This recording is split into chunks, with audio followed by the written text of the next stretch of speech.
Most businesses think the YouTube algorithm decides how well their video performs, but that's not true because you can control it if you know how to make videos the right way. So in this video, I am going to show you behind the scenes of my own video creation system that has now generated hundreds of millions of views and tens of millions of dollars for businesses all over the world. We're going to look at ideation, planning, filming, my editing system that knocks out videos at lightning pace, and how I measure and launch videos so that they grow my business and my channel faster. By the end, you're going to understand exactly where to focus your time to get the best results. To start, you need to understand why most businesses make videos totally the wrong way and they fail as a result. And the best way to think about this is that a great YouTube video is like building a house of cards. The thing that matters the most is the bottom row, because if you screw that up, the whole thing collapses. So how does this relate to YouTube? Well, there is tons of awful advice on YouTube telling you to just post videos with this idea that posting stuff will eventually get you somewhere. But that's like doing this. If I just keep making videos, eventually this house of cards is going to build itself, right?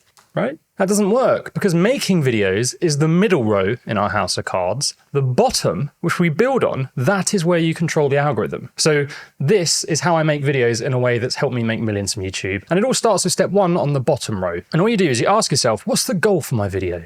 And there are 3 goals. I'm going to give you an example of each to show you why this matters so much. So this video's goal was to get email signups. So I optimized the video to do that. In it, I used a tool to make a point, one that I had built myself, and then I told viewers, you can get this tool too if you click the link below. This caused 12% of the viewers to click. Now, if you're not sure if that's good or not, the average link click below a YouTube video is less than 1% based on RevTrack's data, and we've got tracking 700 million views now. Now, this video's goal was sales. So I made the content about a very targeted problem I know my dream buyers have and that they want to get rid of. And as you can see from my RevTrack data, this video made $4 per view as a result. So you get results like this when you make a video showing your dream buyers how to solve the problem that keeps them up at night. That hooks them and they go, no way, this has happened to me. And then when you show them how to solve it, they go clicking on your sales page. And then this video's goal was just views. Now, if you want views, jumping on a trend is the easiest way to do that. So because I wanted views, I just made a video talking about new AI and it performed really well. Now, the reason you need a goal before you make a video is because you then design your entire video around it, and that's how you get results. Now, if you don't do this, you just won't think tactically enough. Step 2 of our system, you take your goal and you ideate a video around it. Now, ideation is basically coming up with your video's your angle, your thumbnail, and your title. But how do you strategically come up with that in a way that could generate you more sales, views, and leads?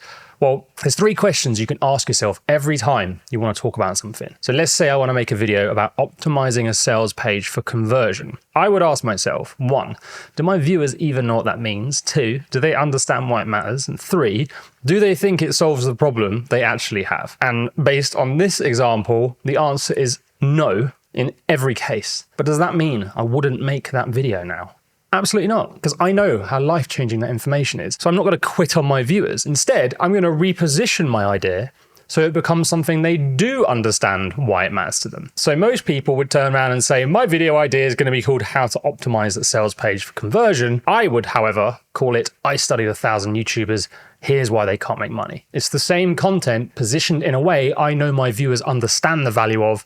Then inside the video, I would talk about optimizing sales pages for conversion. But Ed, how did you come up with that thumbnail and that title? Well, most businesses think that coming up with a thumbnail and title is all about copying the biggest channels in your niche who are already getting a ton of views.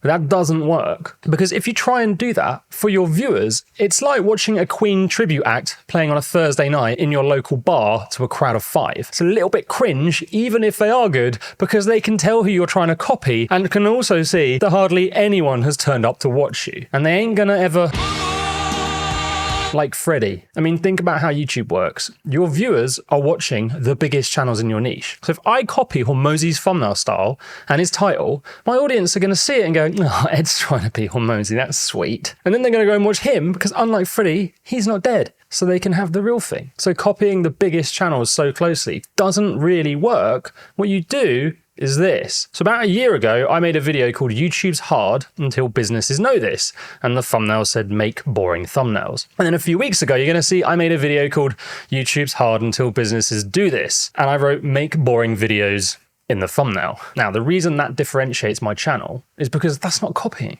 That's a sequel to one of my own hits. And because people love a sequel, I have an original franchise of content on my channel that makes me look unique. But where did that original idea come from? Well, this is how you ideate without looking like a cheap knockoff. So to make this, I borrowed Jeff Nippard's thumbnail style from the fitness niche. I'd noticed the word boring popping up on very high performing video titles across YouTube. And I probably saw a title structure somewhere like X is hard until you do this. Otherwise, I went renegade and made it up. Kind of should remember that time. So when you take what works from multiple videos across different niches and then apply it to your own, you create something original that if it works, you repeat. And then we move on to the final step in building the base of our house of cards. Planning. Now, most businesses screw this up because they listen to advice like, to plan a video, just jot a few points on paper and then just talk about it. Sorry. All right, so let me explain why this will not work for you. About 10 years ago, Daniel Priestley released what I think is probably the best business book of all time. It's called Oversubscribed. And in it, he shared the marketing system he used to generate millions. Since then, he's written more books, he has built software companies, he's appeared on the biggest podcasts in the world, he's coached entrepreneurs, and he's created frameworks that break businesses down into really simple, practical ideas anyone can understand. So to put it simply, he's just a world-class expert. So give him a topic and he'll probably grab a pen and paper, sketch out one of his frameworks and explain it clearly with almost no effort planning or script. But if you haven't worked hands-on with people for over a decade, you don't have frameworks that you've created from 20 years of repetition, you don't know all of the problems your target audience face or the simplest way to explain them, how can you possibly expect to make great videos that can compete with people like him by saying, oh, I'm just going to jot down a few bullet points and talk to camera? And here's why this advice gets so much worse. Planning your video is where you actually develop the frameworks and the methods that simplify your content. And those frameworks that you figure out over time become valuable intellectual property that you can use for years. So when I'm planning a video, I'm not just asking myself, what's a good way to describe this? I am hunting for the next breakthrough explanation that I will keep teaching for years that will change more lives when people hear it and go, oh my gosh, that makes so much more sense now, Ed, thank you. So if you're out there telling people to just scribble some bullet points and present, for the love of God, stop. You are creating a butterfly effect that makes the whole world dumber. So here's how I've planned videos for years. To get views, sales, and leads flying in. Now, the problem you're going to have when you start planning is that you're going to be very overwhelmed. You're going to want to talk about so many different things, and you're going to be thinking, how long should the video be? How deep do I go? And your brain, it's going to be an overwhelmed mess. So to get around that, I like to think of a plan as a big brain funnel that is split into these three sections. At the top of the funnel, I present out loud everything that I might want to say. I don't worry if it's wrong or right, I just get it off my chest whilst my computer is dictating everything I say, so the words appear on screen like this. Then I take my brain dump and I throw it into AI and I just ask it to tidy it up into a list of bullet points. So what this has done is turned overwhelm into some structure. Then we move into the middle of the brain funnel. So years ago, someone came up with this idea that to generate sales from content, you need to confuse your viewers with a ton of information that makes it feel like it's so hard they couldn't possibly attempt it on their own, so they'll pay you to do it. But that is one, immoral, but two, doesn't work, because what happens on YouTube is the second your viewer feels overwhelmed, they just leave and they go and watch someone else who makes things feel easy for them. So here is the secret to planning a video in this section to achieve that. You need to realize your job is to not give viewers every single detail. Your job is to strip away anything that isn't essential so that what is left both educates and inspires your viewers to try out what you've taught them. When you take something a viewer finds complicated and you make it feel simple, it then makes them feel smart, and that makes them want to work with you more than the other option, which makes them feel like an idiot. But how do you do that? Well, you take your brain dump and you ask yourself, what are the quickest wins on here for them? And what could I delete from this and they'd still get an amazing result without it? And that's it. After that, you move on to the bottom of the brain funnel, and this is where the magic happens, and most businesses don't even know this exists. But the people like Daniel Priestley who are smashing it online, they know this is what it's all about, and it works like this. So remember the house of cards at the start of this video? The reason I use that is because if I had said to you, you need to focus on the foundations like goals, ideation, and planning, otherwise nothing else will really work. That's just words coming out my mouth. Sure, you're going to understand it, but it won't hit home in the same way as my visual example, because you can literally see the problem you'll face if you ignore me. And then that gives me a much stronger argument in this video, and it's a visual hook too. What that means is your brain doesn't have to work as hard. It just instantly clicks, and that's what keeps people engaged when you are educating them. So the bottom of the brain funnel is all about turning your remaining points into information that just slips into your viewer's mind so that they want to come back to your channel over and over again. And you do that like all of the experts do, by wrapping every point you make into a story, a framework, a metaphor, or a visual. This is where the magic happens, because we have now taken all of that information that was at the top, distilled it into just what matters, and then optimized that for understanding. And it's just not possible to do all of that off the top of your head after you've scribbled down a few bullet points on a bit of paper with a coffee stain on it, probably. Now, when you have that, you then turn that plan into a script. Now, I can hear people going, I don't want to write a script, I don't sound natural on camera. But don't worry, I'm going to show you how to fix that in a second, and why it's critical you do. So let's imagine I'm making a video about how to produce YouTube thumbnails. This is what people will sound like when they go unscripted, which will destroy your credibility and your viewers' ability to focus and learn from you. All right, here we go. If your thumbnail and title don't match the content of your video, people will leave. So if they click on a video expecting one thing and then they get something else, they feel kind of misled and they'll drop off. And if they feel misled, that means the algorithm won't push you because it thinks people don't like it. And if the algorithm doesn't push you, you won't get views. So the big takeaway here is you really need to make sure your thumbnail and title match the content. Otherwise, people won't stick around. And if they don't stick around, the algorithm won't push your video and then you won't get any views. And you see the problem with that? I rewrote that into a script, and it's this. If your thumbnail and title don't match the content of your video, people will leave and you won't grow as a result. That's why I always plan around expectations first. You see the difference? What you need to realize is your viewer's brain has a maximum capacity.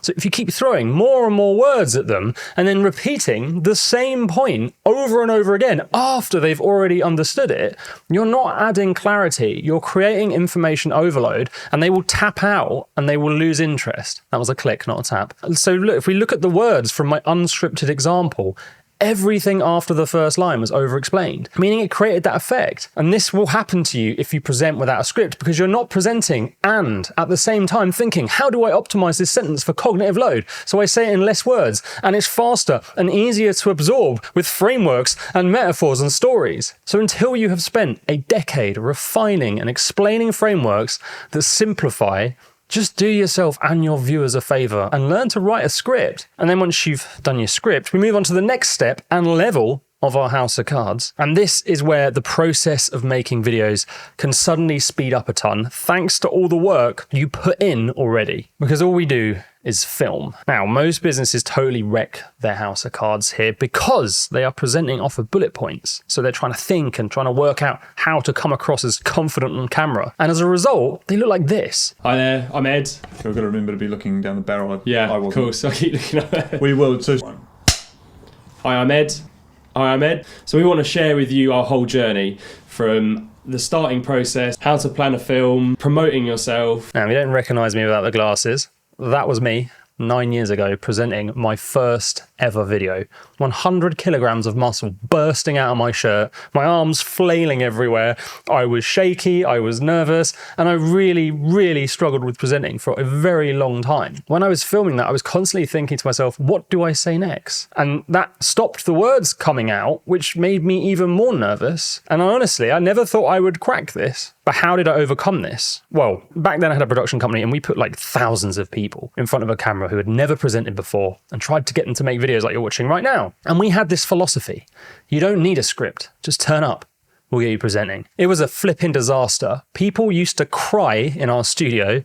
I had an ex-paratrooper who stood there shaking because he was so afraid of the camera. CEOs who used to do talks on stages in front of thousands of people would come in and freeze and go, I don't know why I can't speak. And we would spend hours trying to get them to say just a few lines. And then one day we thought, hang on, let's try something else. So we wrote a script, we dusted off an old teleprompter, and the person who'd been struggling smashed out the entire script in like 15 minutes. And at the end, they turned to us and went, oh my gosh, it was so easy. Why was it so hard before? And that is the exact thing that transformed that muscly guy in a shirt that's too small into the slightly less muscly guy with the weird orange glasses you see on camera today. Now, a lot of people say, I don't want to use a teleprompter. It makes me sound unnatural. But that's like picking up a guitar for the first time, strumming it and going, I don't sound like Brian May. This takes practice. So here's what I'd recommend. Film 5 videos with your script and your teleprompter. Understand this will not be easy to start, but it will get easier. And then don't try to nail the whole script in one take. Do it like I do.